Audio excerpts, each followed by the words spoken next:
Hi everyone. This is another special weekend focusing on a specific band, and this time it is Metallica. Well, I guess my journey kind of almost started with Metallica. It was maybe the third or fourth when I listened to And Justice for All, and you could say maybe it was my head-on confrontation with what I had always perceived as factory noise. Could call it a baptism of sorts, right? Well,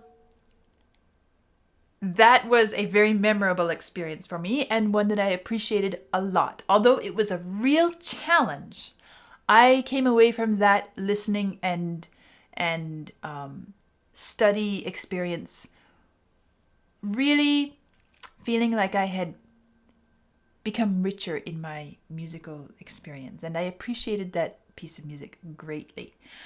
I've listened to one other Metallica piece, their recent Lux Aeterna, which I almost don't feel like it should be mentioned because it was not nearly as impressive to me as And Justice for All.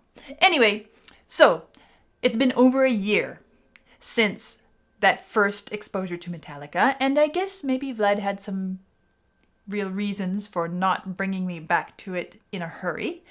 Here I am now, and one of the songs is going to be One. I have no idea what the other one is going to be yet. He hasn't told me, but this one is One. So, before I dive into that, let me remind you, you can always check out my Ko-fi and Patreon membership pages if you wish to support this journey of mine where I'm exploring music I've never heard before. You will find exclusive access to videos which can never be published here on YouTube due to copyright issues. Things like Jimi Hendrix, Eagles, the Beatles 150 series, and so on. As well as early access to all Virgin Rock videos and a special music theory course for starting from the very beginning, ground up. Now, before I listen to this piece of music, let me see what I should read about it first, so I have a little bit of understanding. One was released as the third and final single from the band's fourth studio album, And Justice for All. Okay, so it came from the same album as And Justice for All. 1988. Written by band members James Hetfield and Lars Ulrich, the song portrays a World War I soldier who is severely wounded, arms, legs, and jaw blown off by a landmine, blind and unable to speak or move, begging God to take his life, being partially based on the 1939 Dalton Trumbull novel Johnny Got His Gun. I guess I'm somewhat familiar with the idea behind Johnny Got His Gun and the novel and the movie, so that gives me a bit of a picture of what we're diving into here. The song was the band's first to chart in the US, reaching number 35 on the Billboard Hot 100. It was also a number one hit in Finland. I'm always so curious to see which part of the world these different bands have big success. Sometimes it's far apart. US, Finland, that's interesting. In 1990, the song won a Grammy Award for Best Metal Performance, the first ever to win in that category.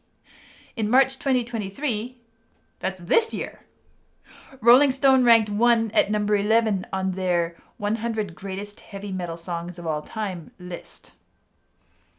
So this one is going to be, shall we say, intense? At least that's the impression I get. To this date, One is for Metallica, just as Stairway to Heaven is for Led Zeppelin. Kind of their signature piece of music, I suppose. Well, let's see what this is going to be all about.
thrill but pain now. Hold my breath as I wish for death. Oh please God, wake me.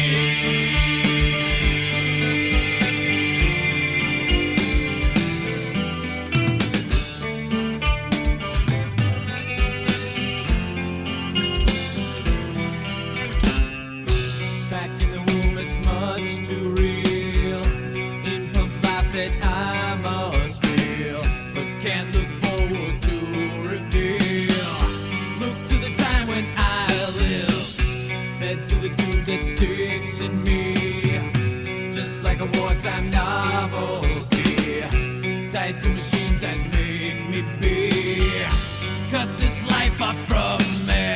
Hold my breath as I wish for death. Oh please God, wake me.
that is intense. I can't say that it sounded like factory noise to me this time. Actually, it was, to me, incredibly, deeply expressive. There's a depth to it, and it's like it's coming from the core of a person, and I guess it's very well suited to the content, the message, the topic. I feel like I just need to breathe for a minute, though. Like, whew, come out from the darkness for a moment. Okay, well, let's go back through, and I will share some thoughts along the way and talk about what I hear, what I find in the music, and see what we can discover together.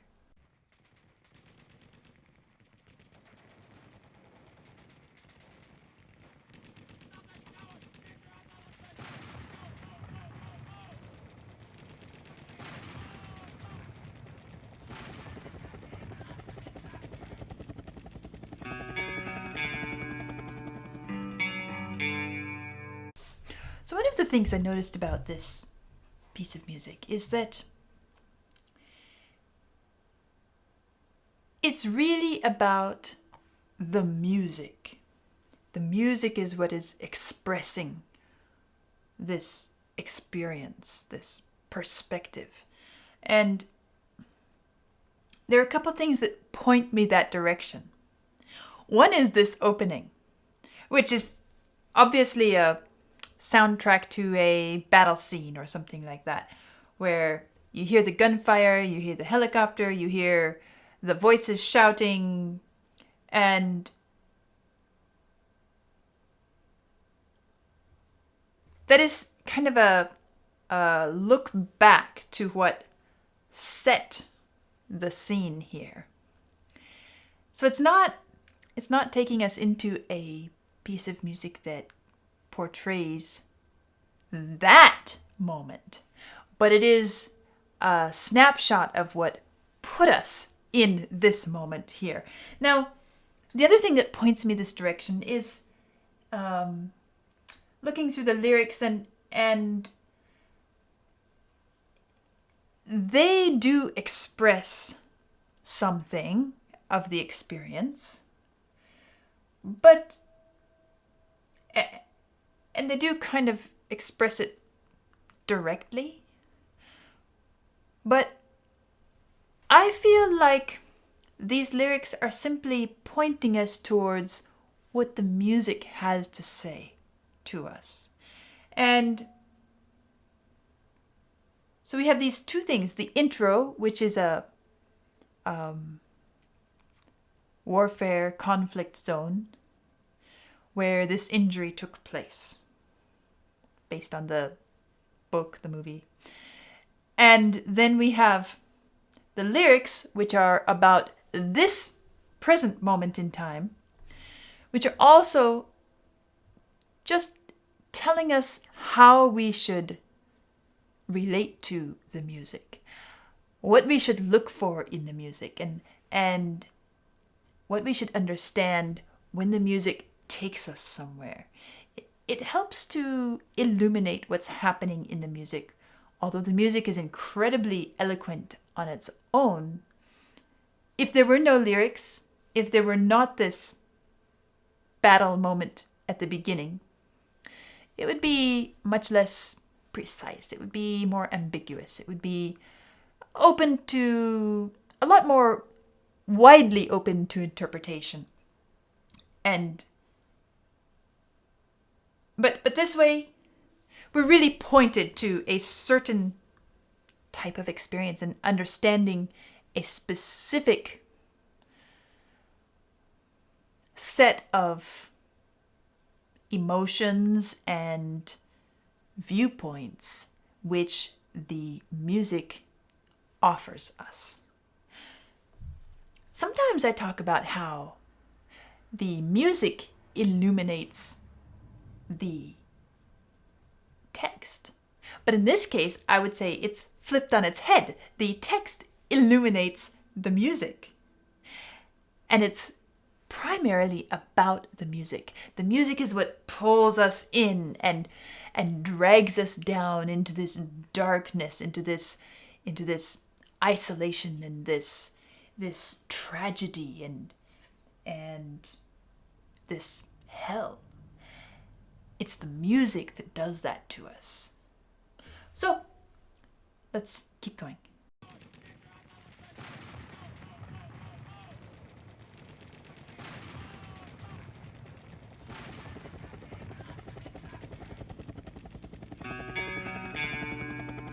And now, here we are being pulled into the present.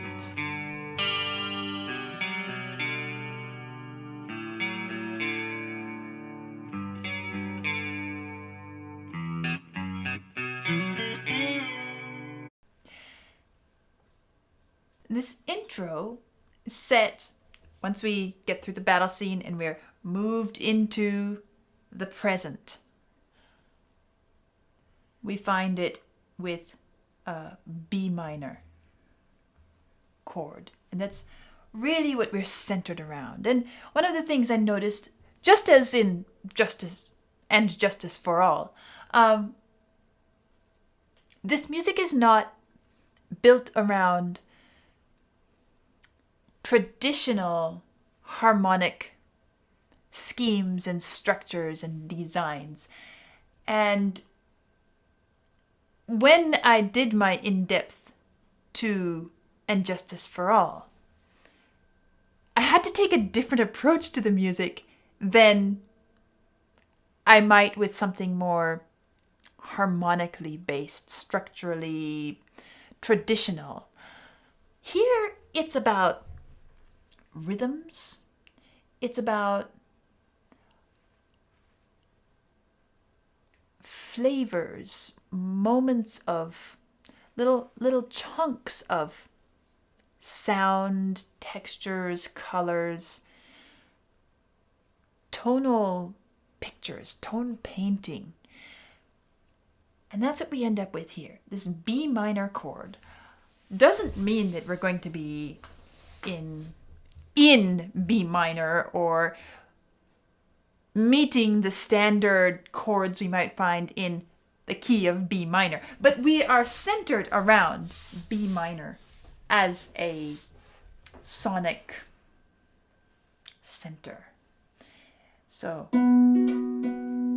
actually it needs to be lower because that sounds incredibly gentle, right? It needs to be down here on the strings. Maybe a bit wiry with some nails. More like it. I need some longer nails for this one. You know, it'd be interesting to try to do a harp cover of this piece. I don't know how successful that would be, but I should put it on my list of harp covers to explore. And maybe at some point in the future, I'll surprise you with something on the harp. But anyway, for now, what I wanted to point out is that this B minor, it's a bit ambiguous at first. It's dark. It's minor, of course. And the guitar paces it in a way that could be funereal. It could be ominous. It could be possibly reflective. Or it could end up going somewhere completely different. But we don't really know what's happening. But then what happens next is this B minor. I'll do it up here because the pitches are clearer. We have the B minor. Then we end up dropping down. That's suddenly dissonant. So what has happened is we have dropped lower. It's kind of like we're being taken down the steps into this place. From here, now we drop down.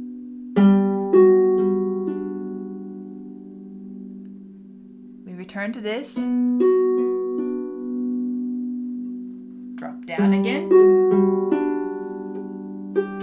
Accentuating the dissonance there, because this F sharp, although it's a G down here that clashes, it's more noticeable if we place them side by side. So we have, and then we return to be reminded, where is this coming from? And then, as we're kind of being toyed with a bit here, we're being teased, taken down, then back, then down, then back.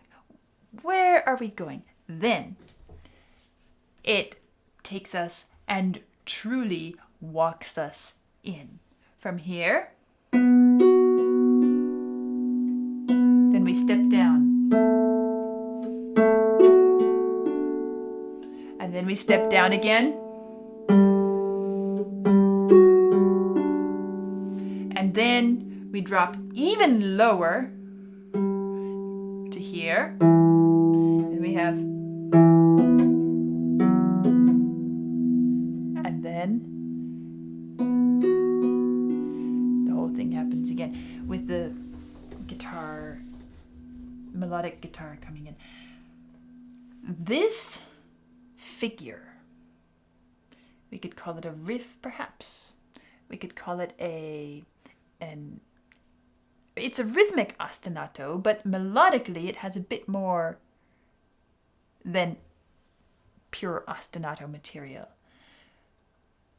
We could call it a bit of thematic material, although unlike a lot of classical music and even some rock music, this is not being developed. The thematic material is not being developed and taken places. It's more functions as it is. This is what we've been given. This is what we have to live with. Kind of like the soldier. This is what he's got. There's no going anywhere. And the way it walks us down,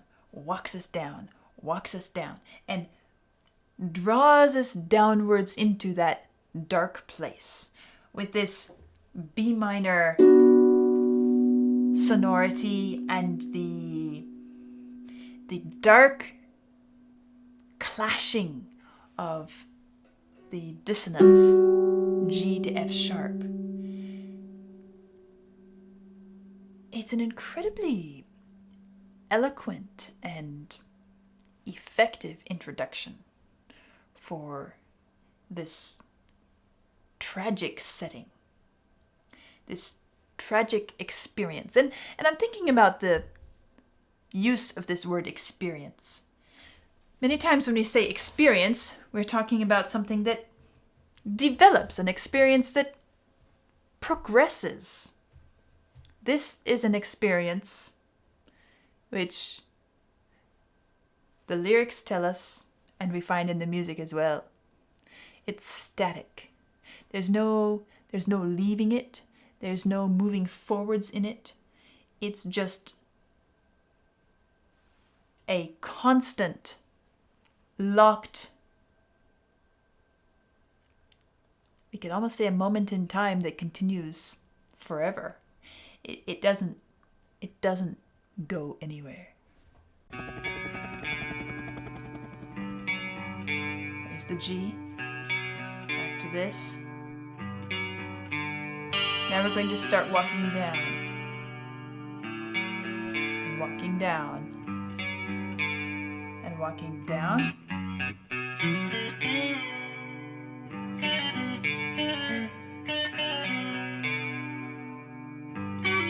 And this guitar that enters it enters as if it's coming out of the depths, as if it's coming from down there and rising to the point where we can witness it.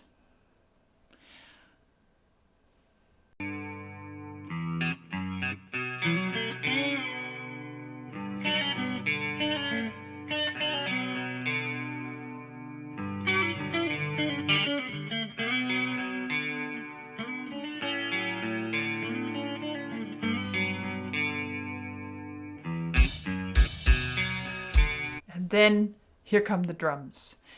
One of the things I noticed in the first listen was how incredibly present and powerful these drums are. I've heard, shall I say, all kinds of drums in this journey so far. Textures, colors, sonic qualities, some maybe crashy, splashy, some scratchy, some noisy, but these have a certain thump that kind of gets inside and surrounds, almost like a capsule that we live within. And again, looking at these lyrics and the experience that is being expressed, it fits very well. This capsule, this dark place. Is it a cell? Is it a... Somehow I think of it as being round. I don't know why. But sonically, the drums are quite round, aren't they? You can't say they have sharp edges, really. The sound is a round shape. And so I think of this capsule in which this person exists as being kind of round. Well,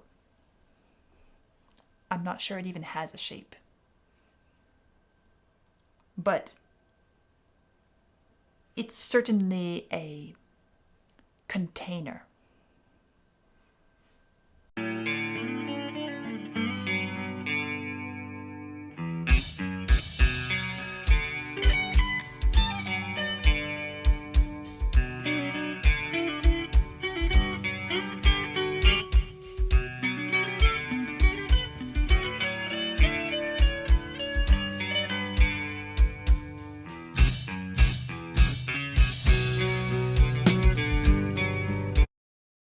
As I'm thinking about how this music tells the story, I'm not sure that it's really appropriate to assign certain roles to each instrument. But at the same time, I can't help but try it out. If these drums are the capsule, the container, the cell, the dark place, then this guitar, which is singing really incredibly expressively, this is the humanity. This is the person that is there. This person who, from the outside, is unreachable, and from the inside cannot reach the outside. Interesting thinking about this as I'm going through and working to finish Pink Floyd's The Wall and some of the things that we've been talking about with that series. Well, this is an entirely different and at the same time similar topic, because this one was also caused by war. And in this one, we also have this barrier, this impenetrable separation between everything out there and the person within. But here we hear that this person, although they are unreachable, although they cannot reach out, they have a soul, a humanity, a life which still exists. And I would say that this guitar is playing the role of that human spirit, that human soul, the human element of it. And so we have the drums as the capsule, and we have the guitar as humanity itself. And then we have this, which began dum bum bum bum, which is kind of the thing that is taking us. It's the tour guide, perhaps. It's the medium through which we get to look inside. It's the storyteller. It's the one with a bit of knowledge of this other side.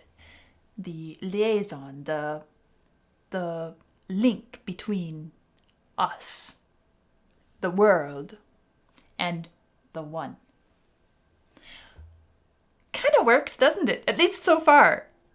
It's an interesting thought. And I didn't sit down with the idea of assigning roles, but as I'm listening, I'm thinking, it's kind of doing that, isn't it? At least for now. We'll see how it goes as we move along.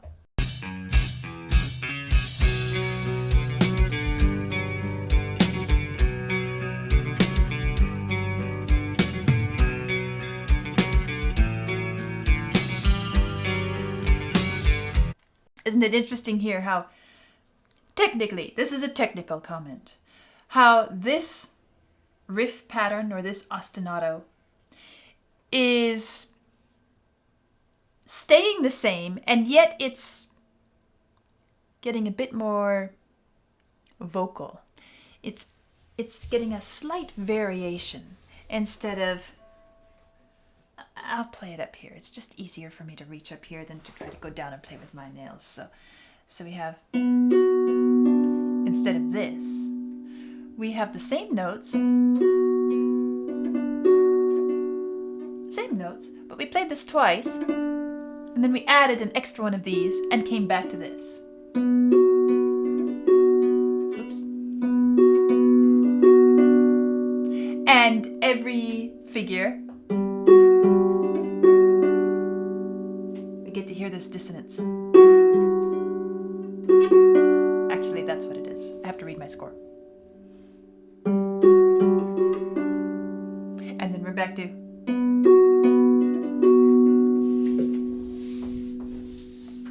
I said that this didn't develop, but it does vary. It does manifest itself in different ways. And that's what's happening here. And things are getting a little bit more active as we're being drawn into this world. Maybe more of us is being pulled into it. Maybe we're starting to feel a bit more of what it's like down there.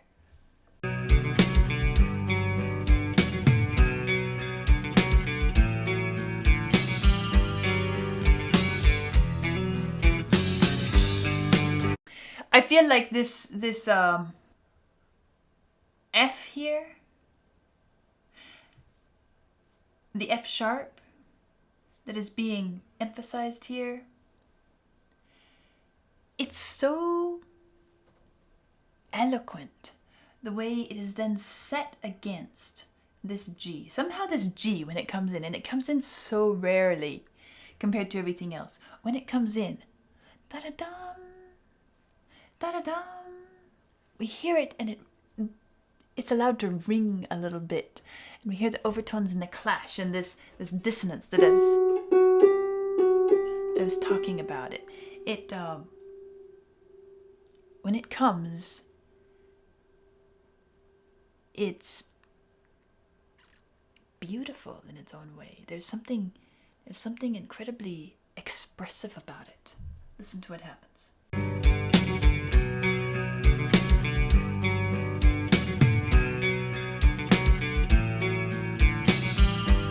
There it is. And it rings and it stays there.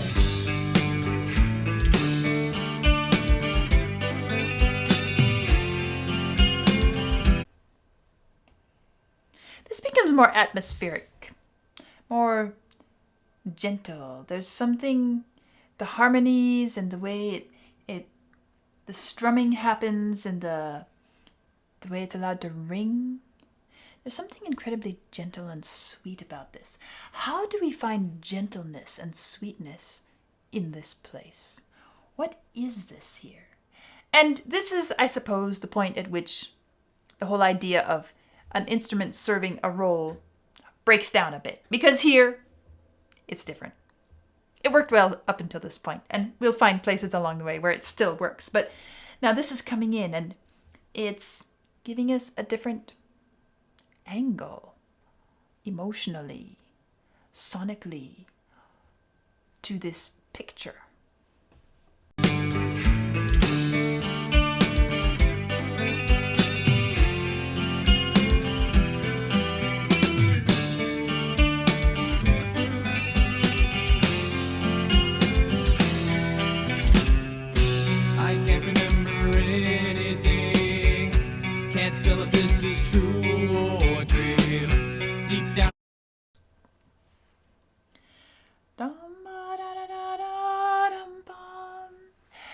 That is the F sharp and the G that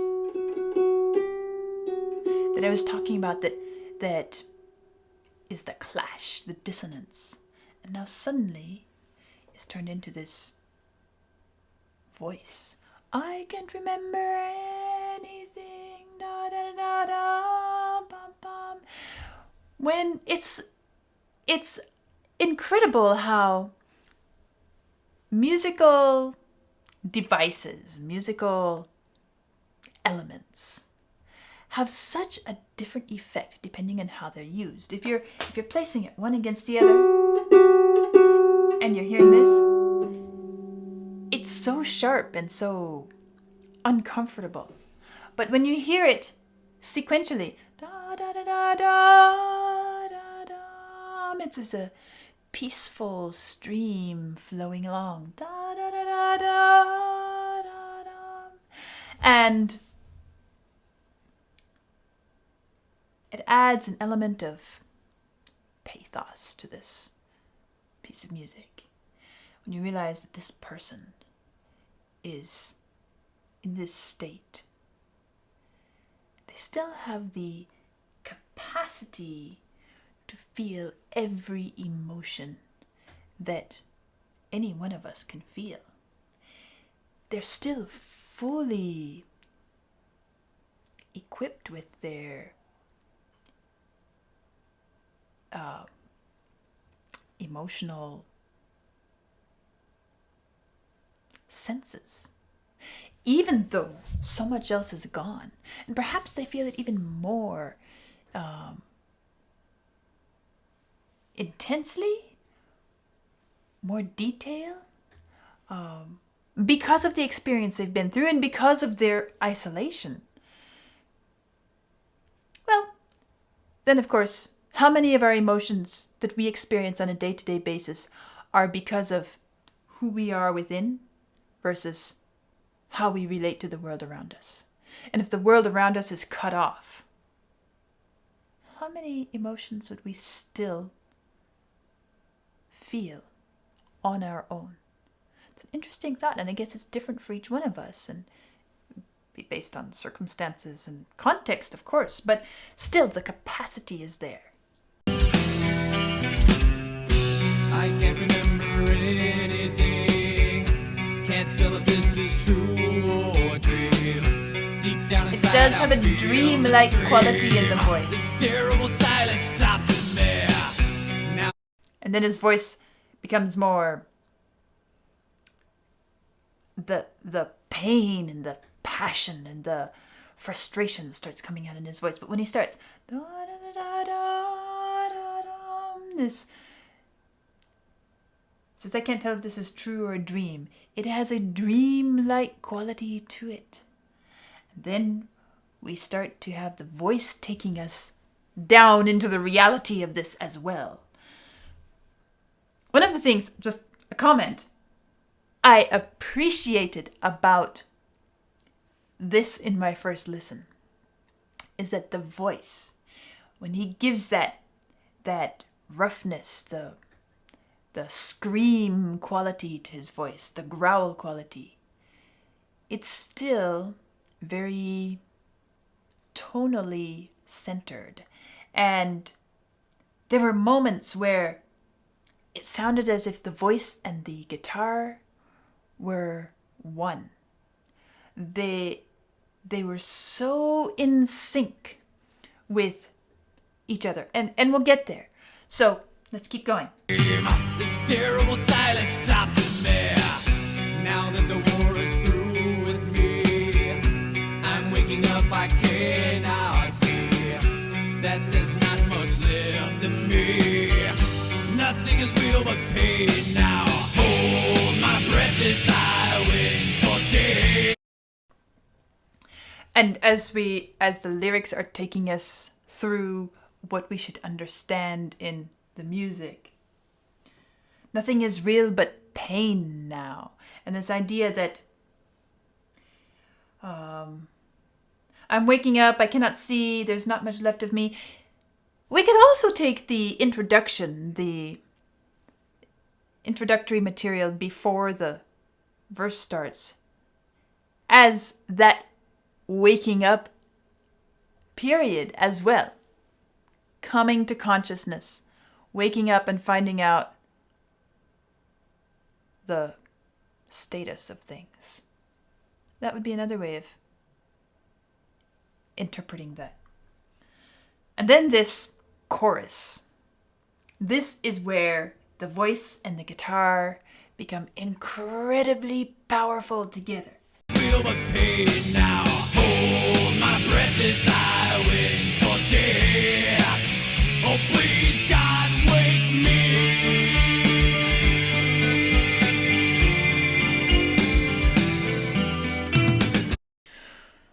And notice how this chorus part is this dark, intense musical moment is when he starts talking about death. Hold my breath as I wish for death. He's trying to hurry himself towards death because, if he could just hold his breath long enough, he would run out of oxygen. But the poor person can't even manage to hold his breath long enough. Oh, please, God, wake me. This wishing for death, this begging for death, this crying out. Or please, God, wake me from this nightmare. Is it a dream? Is it real? I either want to die or I want to wake up.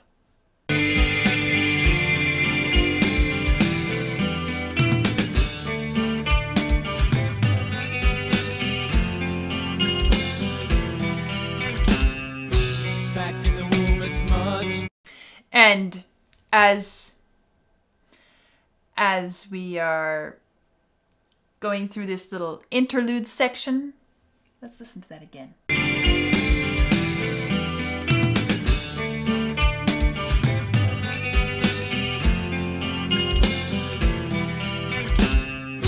Back in the womb, it's much to read. Isn't it interesting how this interlude has us a little bit higher? Down, bum, bum, bum, bum, bum, bum, bum, bum, bum, bum, bum.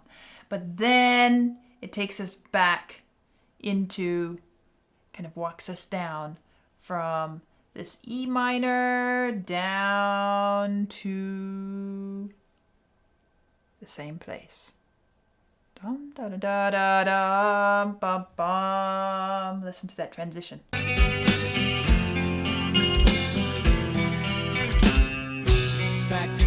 And here we are. Same place. That I must feel, but can't look forward to reveal. Look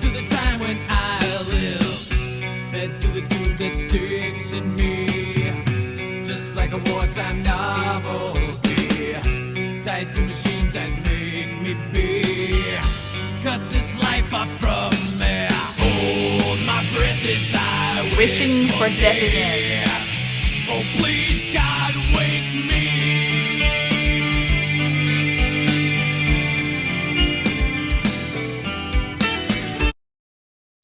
It's incredible how the voice and the guitar match in that chorus section. It's so good. So balanced, and the tonal quality of both is so present. Works incredibly well. And we go through this same rising and falling.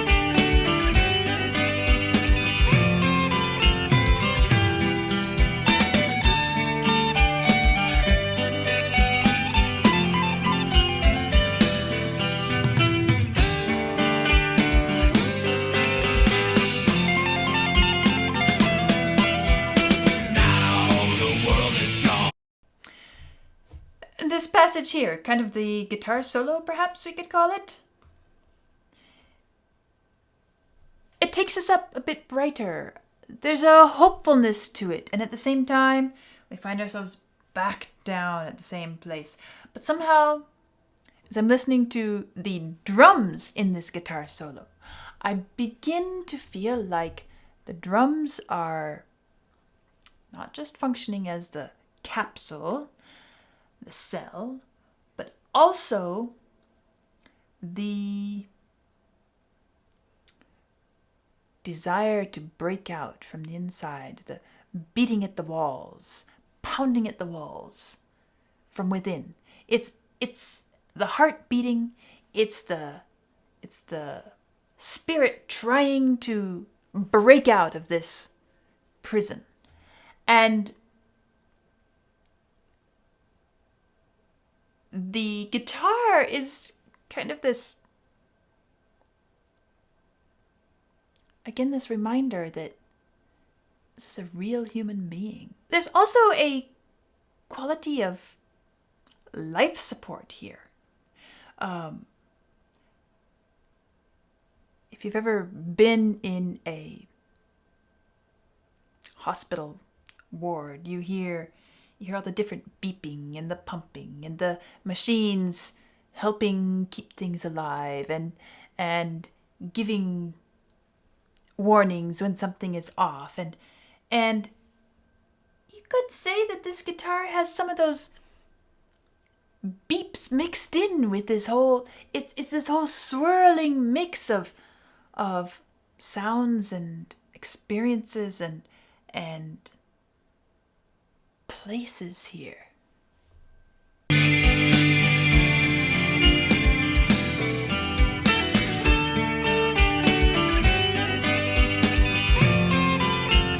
Just kind of in a waiting space.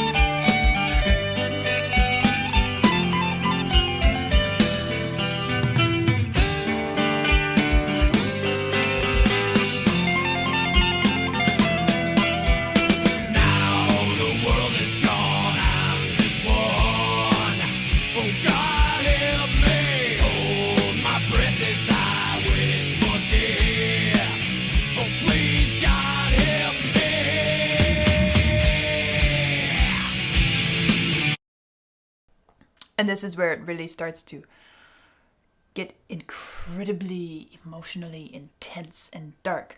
We didn't have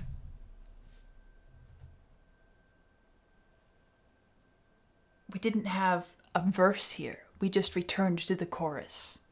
Now the world is gone. I'm just one. What a realization. That for me, nothing else exists but me. I'm trapped. I can't find anybody. I can't get to anybody. I am just one. I didn't know when I started listening to this what this one idea was about. In fact, because I listened to And Justice for All, I was thinking maybe one is some other some other angle of united, all together, we're one. But no, this person is just one. And it doesn't matter how many have the same experience. Each one of them is one. That's incredibly powerful because it's not just about the fact that there's nobody else around, but each one of them is truly one. One real human being. One person. One individual. One life. And it shows us the value, the incredible value of every single individual. No matter how messed up they seem to be, no matter how destroyed by their experiences, their sacrifices,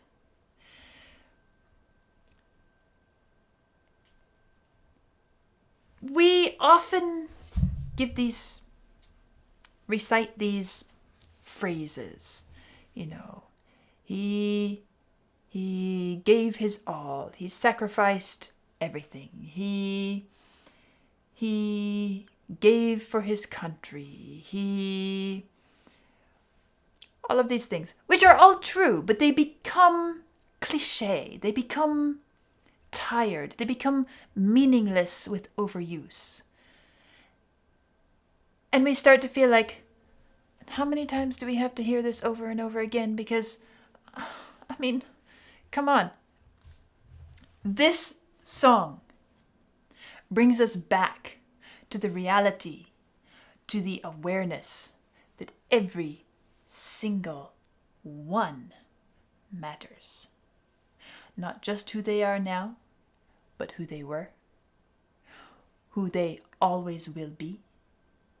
What they had before matters. What they've gone through matters. What they have to live with now matters. They themselves matter. And it sharpens our appreciation for what they've done, for what they've been through. And many of us, like me, sitting here all comfortable in my chair, in my nice studio, having never been through these experiences, it's important for us to remember those things and to stay sharply aware of these incredible human beings. What they do, what they've done, what they endure. Because, and we can't, I understand that Metallica is, as we saw with And Justice for All, they call out the hypocrisy and the corruption and all the dark, dirty things that we don't like to think about, we don't like to talk about, the way nations work and countries work and leaders work and humanity works.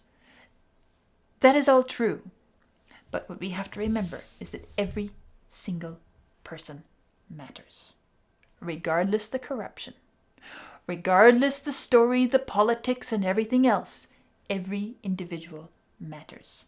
And I guess that is what I feel is the most powerful thing about this song, is that it shows us the one. Oh, please, God, help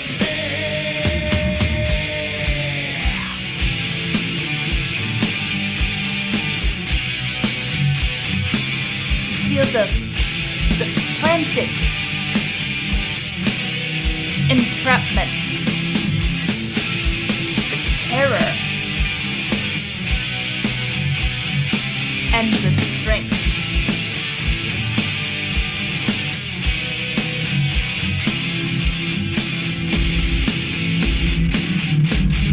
becomes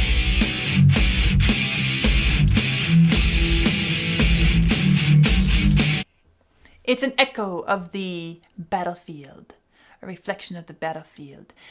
In other words, this person carries those the battlefield has become this person, and this person has become the battlefield. The guns going off, that is now embedded in this person.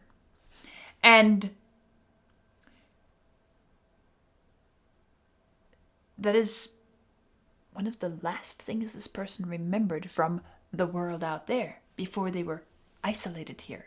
And so it has a special poignancy and a very strong impact. It's also the strength of this person. They're still alive. And it's their spirit, their drive, begging for death, wanting to wake up from this nightmare, this hellish dream. We wish it were a dream. Beating at the walls without fists. You have no way to do it, and yet it's within this person, that strength and that desire to escape, and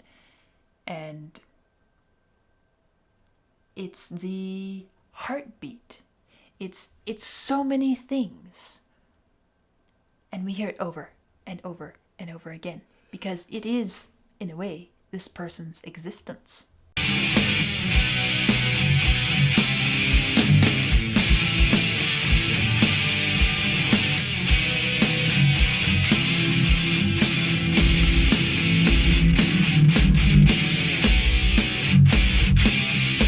You can look at the score here.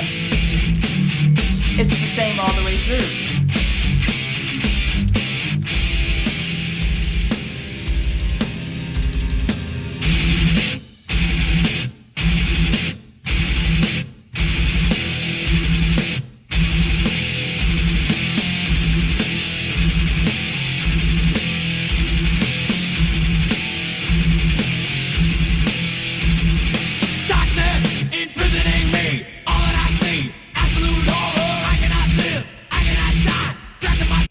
And when the voice comes in,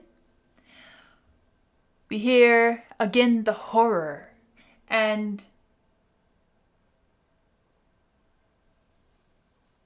this becomes more than just the heartbeat, more than just the sounds of the battlefield, more than all of that I mentioned. Now it becomes darkness imprisoning me. All that I see, absolute horror. I cannot live. I cannot die. Absolute horror. Trapped in myself, body my holding cell. Landmine has taken my sight, taken my speech, taken my hearing, taken my arms, taken my legs, taken my soul, left me with life in hell. This becomes musically the representation of hell. And all that it brings in, the guns of the blazing guns of the battlefield, the static existence, it's not going anywhere. Nothing else is happening. And it goes on and on and on and on. Darkness imprisoning me. All that I see, absolute horror. I cannot live, I cannot die. Trapped in myself, body my holding cell.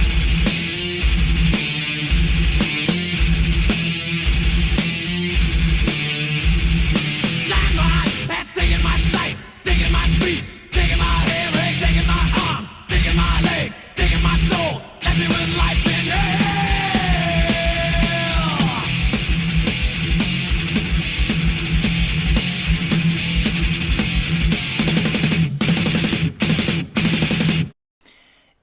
It's relentless. It doesn't let up. And then the drums come in and reinforce this. It is trying to tell us this is all that this person is. This is now absolute. There is no escaping. There is no other future. Not here, not now.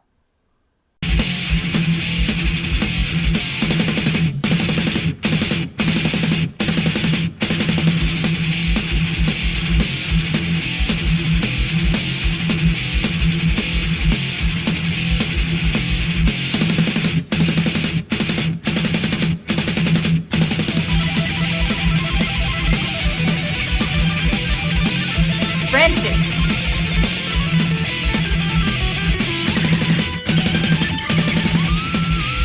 The fear.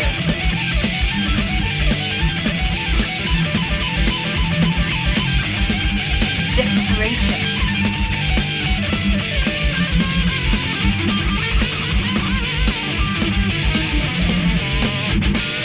Descending, falling, clawing, scratching, screaming.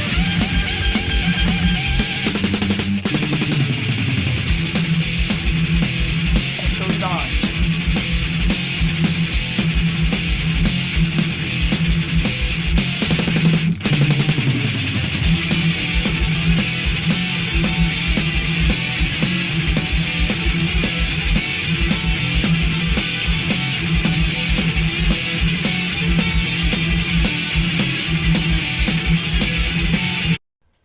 And this is the point at which we realize that the lyrics, as impactful as they are, this is not about the lyrics. This is about the music. The lyrics are over. They've told us what they need to tell us. Now we just live with the music. We live with the music all the way to the end.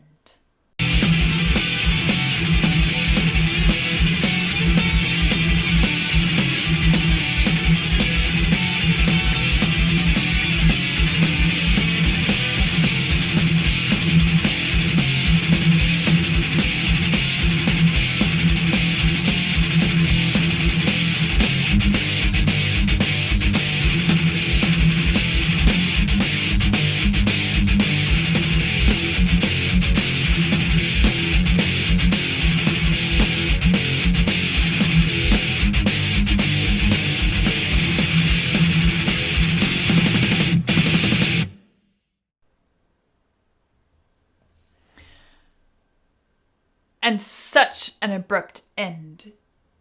It's part of the message of the music. And I guess I could see a couple different messages it has to give us. One is that just as this is so abrupt and final, so this experience is incredibly final for this person. There's a finality to it that doesn't break. It also harks back to the battlefield scene that we opened with the sounds. We have these final gun shots here, which are accentuated, reminding us that this was a very sudden occurrence. There was the battlefield, and then there was nothing. And the third message, I think, we could say it's the glimmer of hope, the hopeful point of the entire piece. And that is that as unending as this seems, as final as it is, it doesn't fade away into infinity. It does have an end. Maybe he came to the end of his life. Maybe some other intervention took place. But fortunately, it doesn't go on for eternity. It does come to an end. And that end is final. How deep are a soldier's scars? And I'm not just talking about the physical scars. The psychological, the emotional, the spiritual, and physical. How deep are they really? Well, just a few days ago, a vehicle drove in our driveway and someone stepped out of the vehicle. And it was my sister, my little sister, in her uniform. And she had just returned from her tour overseas. Fortunately, all in one piece. Happy, healthy, at least from what those of us outside can see. And I'm incredibly happy. I was so happy to see her. I was so happy to be able to put my arms around her and to know that she is home, safe, home. The question that comes to my mind after having listened to something like this: who can look into a soldier's heart and see what is there? See how it is? Actually, that's not quite the question. The question is how. For those of us who have never had the soldier's experience, we've never been to the places a soldier has had to go. How do we see that person? Because it should always be our desire to see truly each person in front of us, each one with whom we interact. How do we see? And that is where art steps in. That is where music steps in. That is where Metallica steps in. And through art, through this sonic experience, we are enabled to catch a glimpse. It opens a door to a world which is not ours, may never be ours, but it is theirs, and it's very real. And art has this incredible ability, power, to take us places that we've never been, to take us places which we could not go otherwise, to express and understand and communicate, both, thinking about it, the soldiers. Because if we were to sit down with a soldier and have them tell us really who they were and how their experience was and is, would we really understand? I would guess probably not. It's so foreign to our experience. Even if it's a very close family member. Even if somebody who, like me, is my very own little sister, who I know quite well. But the music gives a little glimpse into that part of her, which perhaps she could never express to me, and probably I could never comprehend, even if she had the words to tell me. And why? How? How does the music do that? How does art do that? Why does music do this to us when words probably can't? Because, well, I think it's because words, no matter how eloquent, they're describing, they're telling, they're trying to give us a picture, a description of an experience, of a life. But they are not the life itself. they're not the experience itself. Music has this special capacity to enter into us, to get into the very core of our being, who we are. We internalize music in a very unique way. And music has the ability to take us into itself. And so, just as at the beginning of this song, with the introduction where I commented on how it seems like it's pulling us down into this place. Music takes us there. As much as anything other than the real experience could take us anywhere, music can do that, and music does do that. And good music used with skill, with conviction, with passion, has this power within it. And I think that I have to say that this piece of music has that power. Will I return to Metallica? Well, of course, this is the Metallica Focus weekend, so I can hardly wait to see what this next piece is that I'm going to be listening to this weekend. I don't know it yet. Vlad knows. I will find out very soon. But I am eager to explore Metallica further. Because, well, as much as I detested, disliked, and couldn't relate to factory noise a couple years ago or so,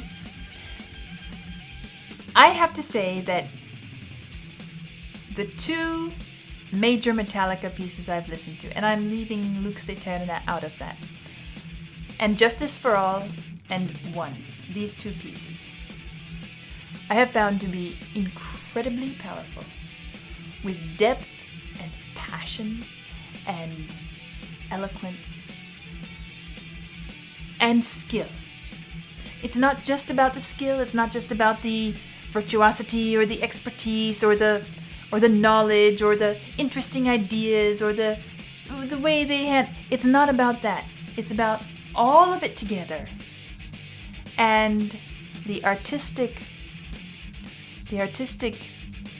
experience that emerges from and that we are drawn into with these two pieces.